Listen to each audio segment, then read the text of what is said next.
اعوذ باللہ من الشیطان الرجیم۔ ایک دفعہ پھر میں آپ کی خدمت میں حاضر ہوں۔ میں تمام اپنے بہنوں اور بھائیوں کو سلام پیش کرتا ہوں۔ ہم جو ہیں آپ کی کتابوں سے کچھ واقعات پیش کر رہے ہیں اور بتا رہے ہیں کہ آپ کی کتابوں میں کیا کیا چیزیں موجود ہیں۔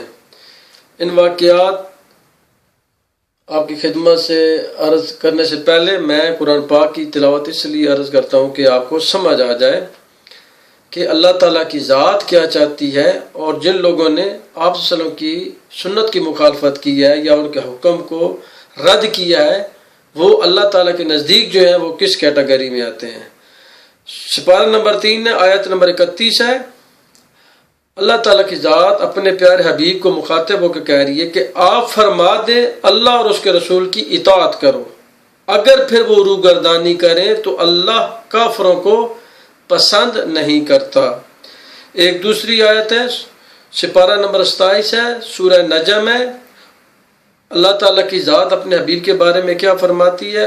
اور وہ تو اپنی خواہش نفس سے بولتا ہی نہیں، یعنی کہ آپ صلی اللہ علیہ وسلم کی ذات جو ہے وہ اپنی خواہش سے نہیں بولتے، بلکہ وہ تو وہی ہوتی ہے جو اس پر کی جاتی ہے، بلکہ وہ تو وہی ہوتی ہے جو آپ صلی اللہ علیہ وسلم کی ذات حکم دیتے ہیں یا کوئی کام کرتے ہیں۔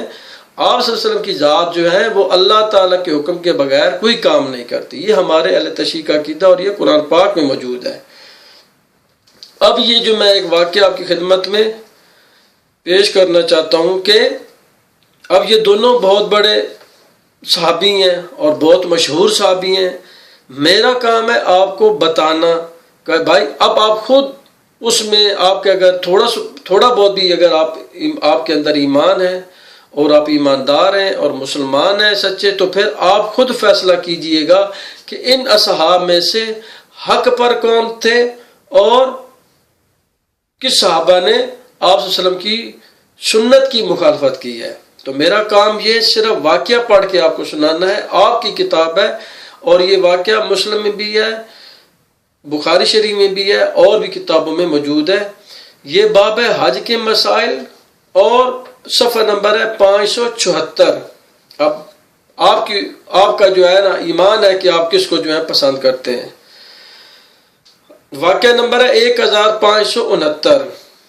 ہم سے قتیبہ بن سعید نے بیان کیا، کہا کہ ہم سے حجاج بن محمد اور نے بیان کیا، ان سے شعبہ نے، ان سے عمر بن مرہ نے، ان سے سعید بن مسیب نے کہ جب حضرت عثمان اور حضرت علی علیہ السلام عفان آئے تو ان میں سے باہم تمتع کے سلسلے میں اختلاف ہوا۔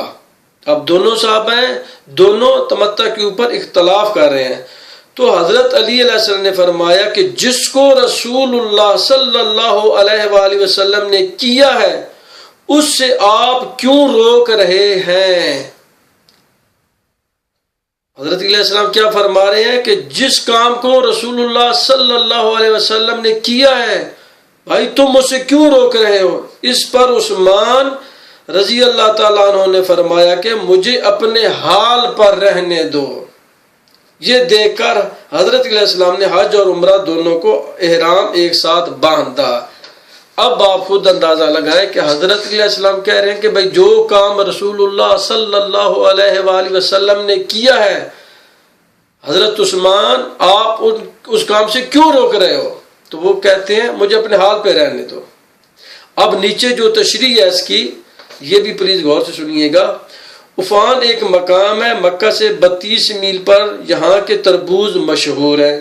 حضرت نے گو خود تمتع نہیں کیا تھا مگر دوسرے لوگوں کو اس کا حکم دیا تو گویا خود کیا۔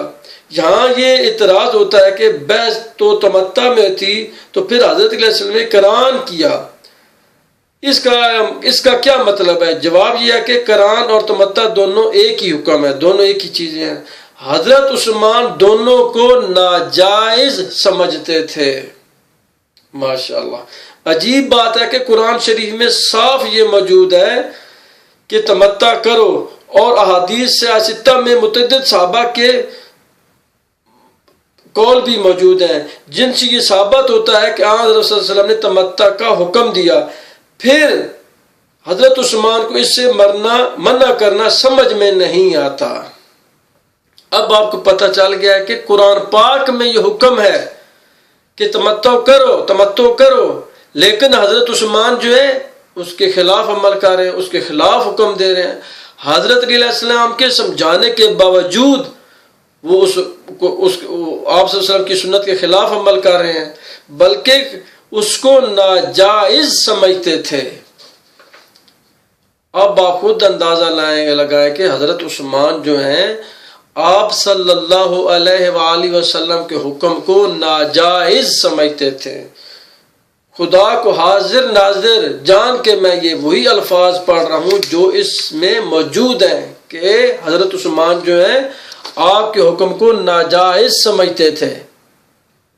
اب یہ بتائیں کہ خدا را اپنے ایمان کو حاضر ناظر کر کے بتائیں، اگر نعوذ باللہ کوئی بھی پاکستان کے ٹی وی کے اوپر آ کے آپ صلی اللہ علیہ وسلم کے حکم کو کہے کہ بھائی یہ حکم جو ہے ناجائز ہے، میں کہہ رہا ہوں کہ یہ آپ کے جو مولوی ہیں یہ آگ لگا دیں گے، پورے پاکستان کو آگ لگا دیں اور اس کو قتل کروا دیں اور اس کے اوپر کفر ان کے فتوے لگا دیں. تو پلیز حضرت عثمان کے بارے میں بھی بولیے گا اور حضرت عثمان کے بارے میں بھی بتائیں کہ وہ یہ کام کو ناجائز سمجھتے تھے. پھر آپ بھائی کیوں خاموش ہو جاتے ہیں؟